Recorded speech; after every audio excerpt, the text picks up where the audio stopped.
Hello and welcome to this review of Calvert Extra, blended with the finest whiskeys. 100% blended American whiskey, blended and bottled by Calvert. Claremont, Kentucky and Frankfort, Kentucky. Well, 80 proof. 100% blended American whiskey. So this is confusing me. I was shopping at a place called International Market in Metairie, Louisiana. I can assure you I wasn't looking for this bottle, but I did see it, and it was so filthy. It was caked with dust and smudge, and it was $8.99. I said, well, no, of course no one's going to buy it as bad as it looks. But I could tell that it wasn't the current Luxco-owned version, because it said Claremont in Frankfort, Kentucky. Luxco bottles, like Jean-Pierre did recently, Calvert Extra is going to say bottled in St. Louis, Missouri. And Jean-Pierre also, his bottle says 70% grain neutral spirits and 30% straight whiskeys at 80 proof. If you look at the 1960s ads, they're showing 65% grain neutral spirits, 35% straight whiskeys, and it's at 86 proof from Calvert Distilling, they claim, but I know it was Seagram's. Well, Seagram sold this off to the Beam Company, Jim Beam, I think in 1991. Then they sold it off to Calvert in Luxco in 2015. So it's changed hands over the years. There's also a Canadian version called Lord Calvert, which is the older version, going back to the 1930s. I had a bottle of that, but it's gone. I dissipated it. But the Calvert Extra is a USA produced whiskey, and trademark data I found says it was first used in commerce, that name, Calvert Extra, in 1963. So here's another problem. I'm not trying to go long, but I have to, because apparently there's two Calvert Extras on the market. There's the one that Jean-Pierre had, the Beverage Ramble, the 70-30, that also John Neely and I did 5 years ago. All right. But there's also another one showing the old 1960s label with the highball glasses, a photograph of highball glasses. It also says Calvert Extra. I saw that myself in person in Meridian, Mississippi. Don't recall the blend ratio. It said blended whiskey with natural flavors, and it was only rated at 70 proof. So that wouldn't even be a proper, legally it wouldn't even be considered a whiskey in the United States. It would be considered a distilled specialty spirit. So there's two versions out there. So be on guard. There's the Calvert Extra with the dark label and has a big red band on it, 70-30 blend ratio or percentage. And then there's the Calvert Extra 70 proof whiskey with natural flavors. So I don't know what to say, except that this is not common in Louisiana, and I stumbled across it, and there was only one bottle just stuck on a shelf by itself, like they just stuck it there to put it out the way for some reason. And I said, let me bring this to the counter. So I brought it to the counter, and I said, can you scan this price check? Okay, $8.99. I said, yeah, I'll buy it. And I came home with some not hot, but warm water, very warm, nearly hot water and soap, and I cleaned it off, and it came out pretty nice. Looks pretty nice. But I'm thinking this bottle's about 30 years old. Yes. So here we go. I found other old relics over there at international markets, such as Seagram's Canadian Hunter. But Seagram sold Canadian Hunter to Sazerac in 1989, so that was a pretty old bottle. And that one's dissipated also. Okay, I got that one for the same price, $8.99. All right, so first time it's opened after being bottled for 3 decades, I'm imagining. Now it does not say certain percentage grain neutral spirits, certain percentage straight whiskey. It just says 100% blended whiskeys.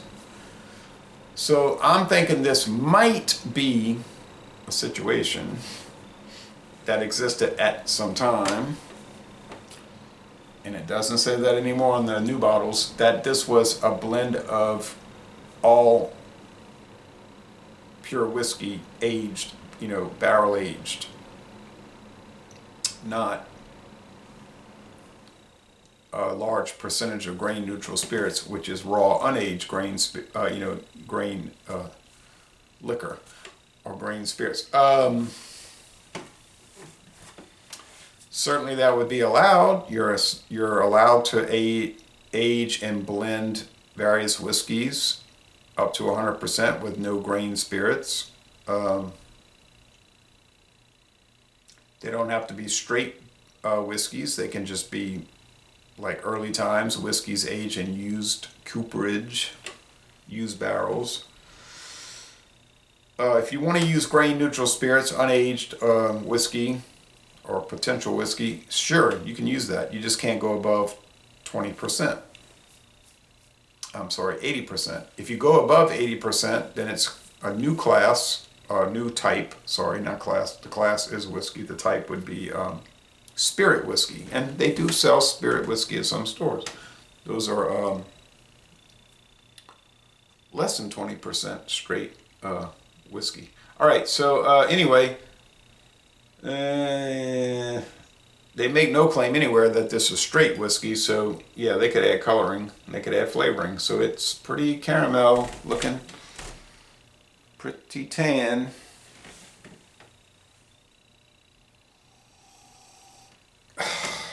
Now that was 5 years ago in Georgia, Noonan, Georgia, and it didn't smell like this, but that's 5 years ago.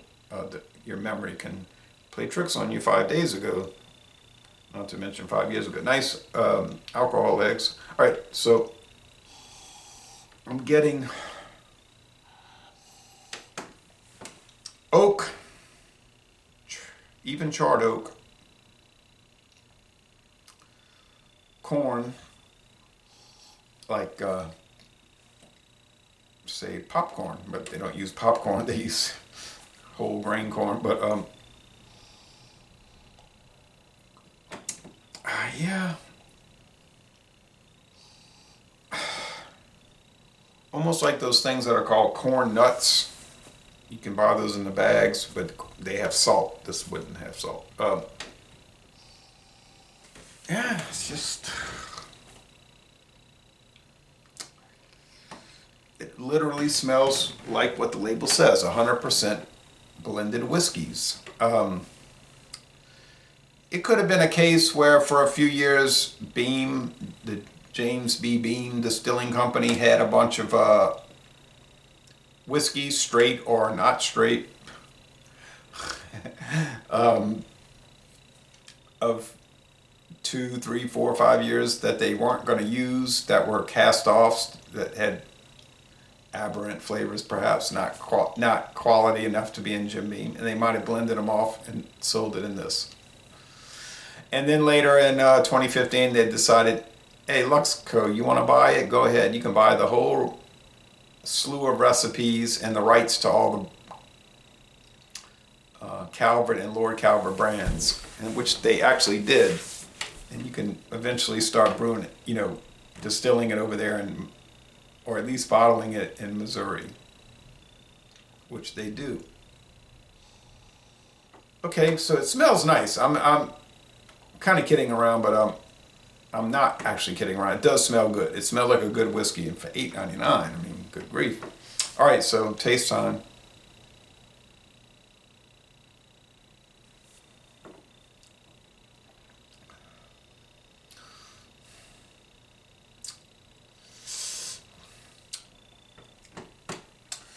Pretty bland. There's a little wood, a little vanilla, a little like standardized American whiskey flavor, and I don't feel bad saying that because the U.S. government, the legal requirement for whiskey in the United States is that it has to have the aroma and flavor generally associated with whiskey. So this does have the aroma and flavor generally associated with a whiskey.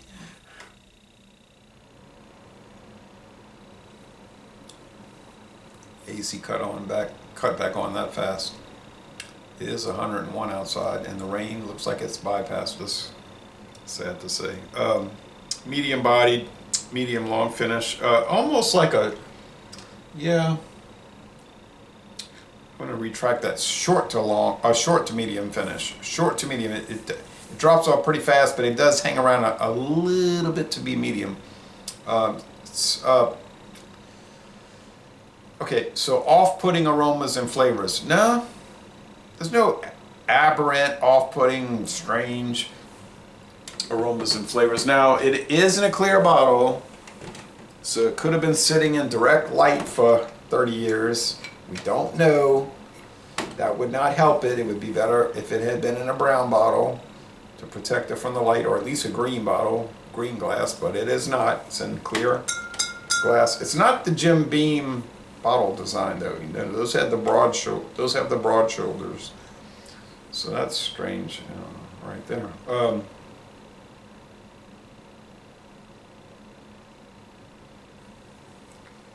Doesn't even say it's distilled in Kentucky. It says blended and bottled by Calvert, Claremont in Frankfort, Kentucky. So that's telling me that it says 100% blended American whiskey. So we know all the whiskey's coming from America. So I'm thinking, and I don't think I'm too far off, I'm thinking back in the mid-90s, because there is a 95 on this bottle embossed, so it could be for 95. Jim Beam was just bidding at auctions, because they do this with whiskey, and getting all kind of American whiskeys that people did not want to use, and they were blending it together and selling it in this and perhaps and probably other brands, some of which I'm probably not even aware of. Do they still do that? Does Beam still do that? Perhaps, because they still make Beam's 8-star. Don't see it as much anymore, but I know it's still around. Beam's 8-star. That's at an 80-20 blend ratio these days. Well, 4-to-1, right? 4-to-1 blend ratio. 80%. You know, you get it. All right, so, well. I don't know what's extra about it. Maybe extra cheap. Extra unpopular. I shouldn't say these things, but I mean, really, do you ever hear anybody saying, I gotta go out and get some Calvert? Still around. Don't know if I can get it currently in Louisiana. I mean, I found this relic bottle, but current fresh bottles, don't really see it. No, I do occasionally see Lord Calvert, the Canadian one that Luxco brings in, so that is in play to a very minimal extent here, but in no important extent. All right, so let's give this thing. And my friend said, "Why are you calling that a thing?" I said, "Well, it's not a person or a place." Talking about another product.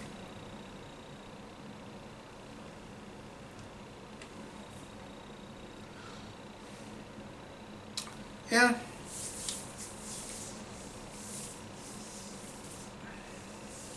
It might have grain neutral spirits in it. I don't think it does, just by virtue of the label. That's kind of a strange way they state it. But that wouldn't really matter, because the grain neutral spirits aren't going to add the flavor to the product anyway. The flavors, if you get T.W. Samuel's blended whiskey, the flavor is going to come from the 20% straight whiskey that they blend into it, which is probably straight bourbon. So, or if you get blended Scotch or blended Irish, the flavor is going to come from the straight whiskeys. The malt whiskeys. But let's say it's 100% whiskeys, not grain spirits. they're still bland. You know, they're not particularly exciting. I just think I call it, I tell my friend David, he agrees, I call it dump whiskey. It's a dump whiskey. And they make these today, not since 95 they made them, 05, 15, 20, 25 they'll make them. Yeah, but it's pleasant enough. I mean, if you find it for $8.99, heck, why not buy it? I would. I did. Let's give it a score. And I knew this would be a long video because I was thinking, oh, it's going to be so much to talk about. It's such a weird product.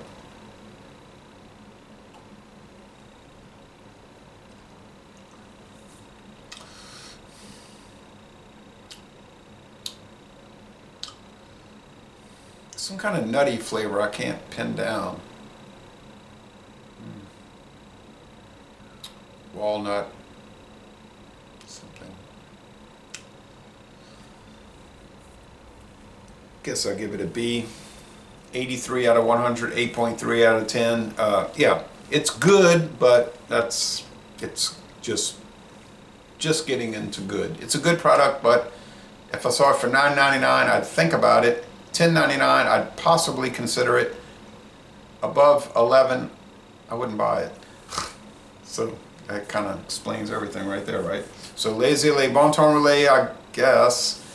And I'm going to end this review by saying y'all go to St. Louis, Missouri and take